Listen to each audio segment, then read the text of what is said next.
my name is Meghana and I am a student at Nixa High School. Hello, my name is Spencer. Hello, my name is Marielle and this is an excerpt from Blankets by Craig Anderson. And I will be reading a little bit from Homegoing.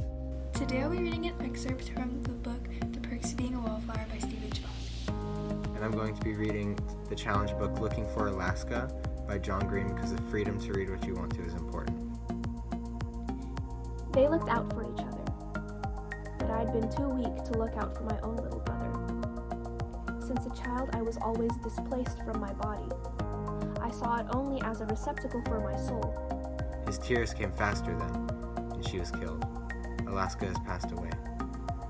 For a moment, everyone in the gym was silent, and the place had never been so quiet. Not even the moments before the colonel ridiculed opponents at the free throw stripe. I stared down at the back of the colonel's head. I just stared, looking at his thick and bushy hair.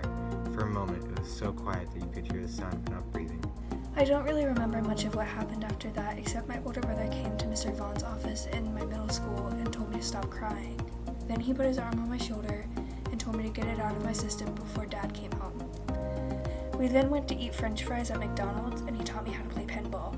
He even made a joke that because of me, he got to skip an afternoon of school and asked me if I wanted to help him work on his Camaro.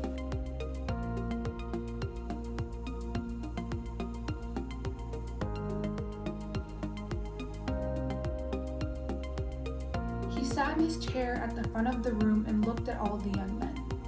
This is the problem of history. We cannot know that which we were not there to see and hear and experience for ourselves. We must rely upon the words of others.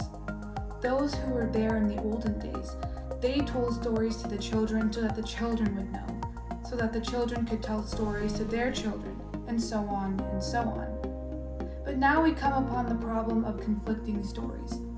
Kojo Nyarko says that when the warriors came to his village, their coats were red, but Kwame Adu says they were blue. So whose story do we believe then?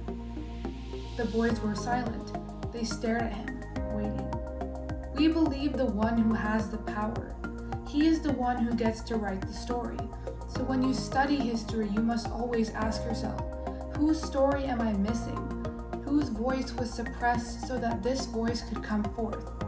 Once you have figured that out, you must find that story too. From there, you begin to get a clearer yet imperfect picture.